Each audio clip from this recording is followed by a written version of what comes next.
Welcome back to Finding You, a journey of recovering our heart. My name is Blake, and this is our guide, Keith. And as you've been walking with us through this study, we have been talking about how God has given us our heart so that we could have relationships with other people and with Him and with ourselves. And what He has given us and how the heart plays out is in these emotions. Well, today, the emotion or the feeling, I would say we try to avoid the most.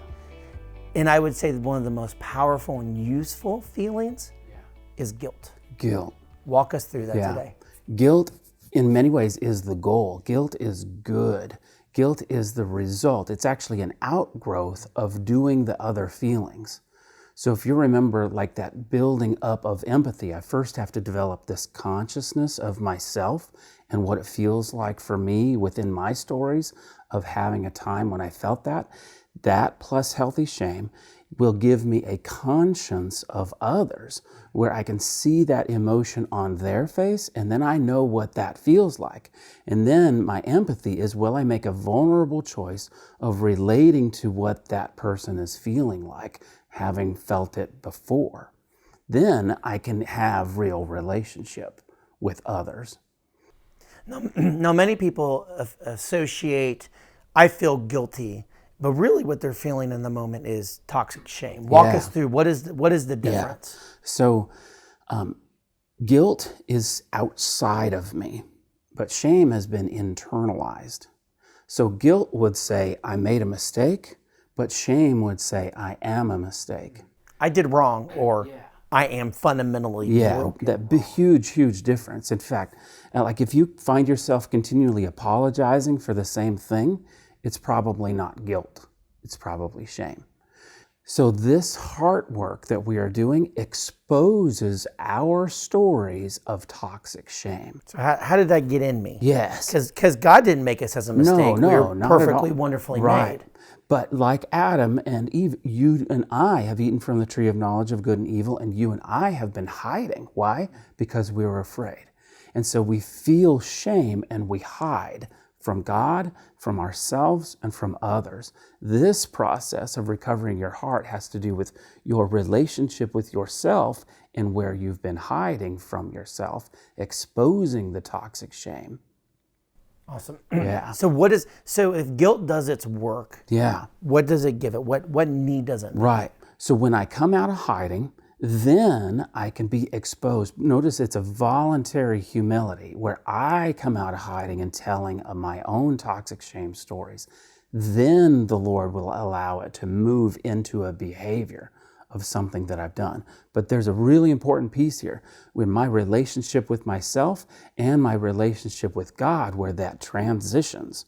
Because most people don't like guilt and don't want to take ownership. Most people will defend themselves or talk you out of your feelings of why you were hurt in our relationship and why I'm justified to minimize my responsibility and minimize my guilt. So guilt is good. Guilt is going to point me to a legitimate need of forgiveness for a behavior. Then when I move towards that guilt, allowing it to move me into relationships, like Matthew 5 says, about if I have my offering there and then remember that someone has something against me, I'm supposed to go to that person and then make that right, then come back and give my offering so that my offering can be received. There's important lessons in the Bible about taking ownership, like in the Old Testament of the priest holding the offering, transferring the sin while he's cutting the animal. Yeah, so I think that is so important because I think so many times we just want the feeling to stop. Yeah. And forgiveness is not the feeling stopping. It's giving it over to God and giving it to that other person and saying, can we be reconciled because I did what was wrong? Right. So you see how I need to do that with the Lord first as I find my story of toxic shame, and then I cry out and reach out in my relationship to the Lord, crying out for mercy, and He gives me grace and forgiveness. And then from the forgiveness that I have received, I can go and forgive others. We can't actually forgive ourselves. We can find a new level of self-kindness or self-compassion, but I can't forgive myself. I need to do the work of asking for forgiveness. That's what gives me the gift of freedom.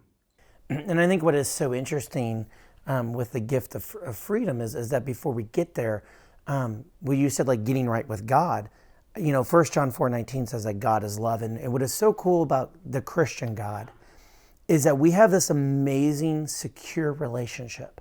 There's nothing that we can do for him to love us less, for him to not give us the grace. So we know that when we go to him for grace, we will always receive it. Yeah. And a huge transaction happens when you are aware of your toxic shame coming out of hiding, and you go to him crying out for mercy, and then he covers you with grace. It washes you clean, and you will never be the same. Then you've experienced this freedom, and you will never want to give that up. In fact, if you see on this slide, this map to freedom, this is really the map of guilt of where we're going. So I need to first get me, and then I can be me, and then I can give me in that order. And the way that I do that in my individual work is I start feeling my feelings, and I tell the truth. And then I let go of the results. I give it to God. Now, in this next part, that third line, it says passion. So I now ask the Lord in my prayer closet to give me the passion for today, that willingness to go through pain for something that matters more than the pain.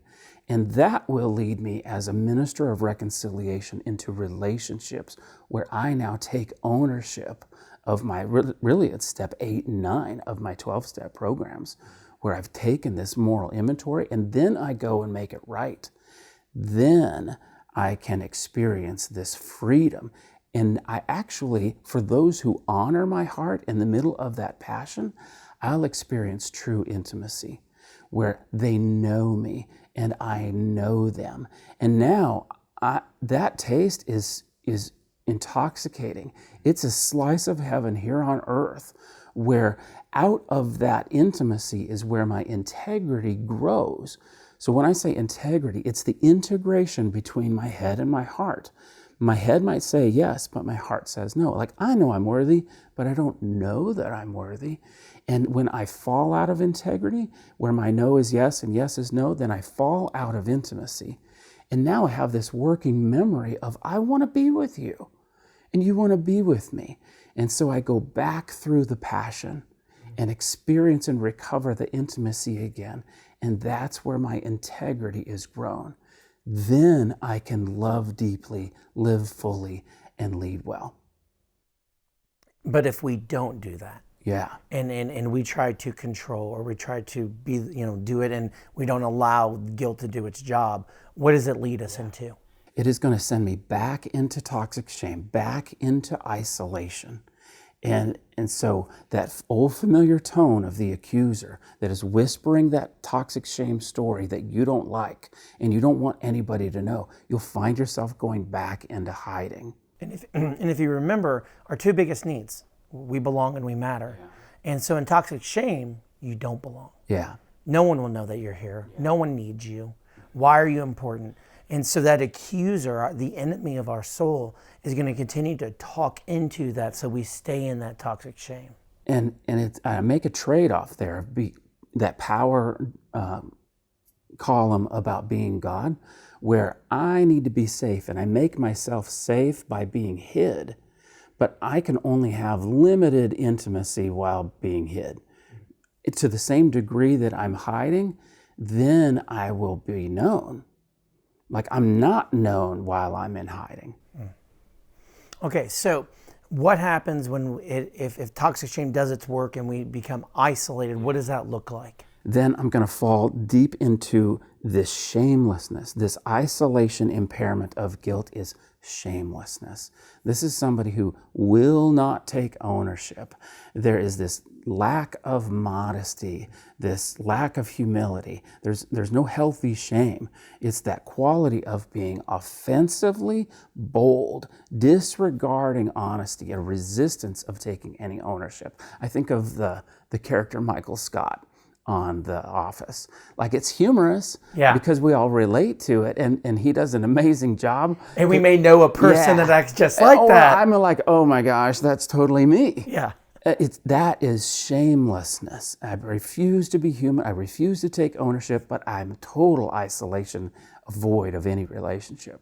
So I don't know about you, but I would so much rather be on this Absolutely. side than that side. And so our action step is always to take a time of reflection so that we could continue to live on this side.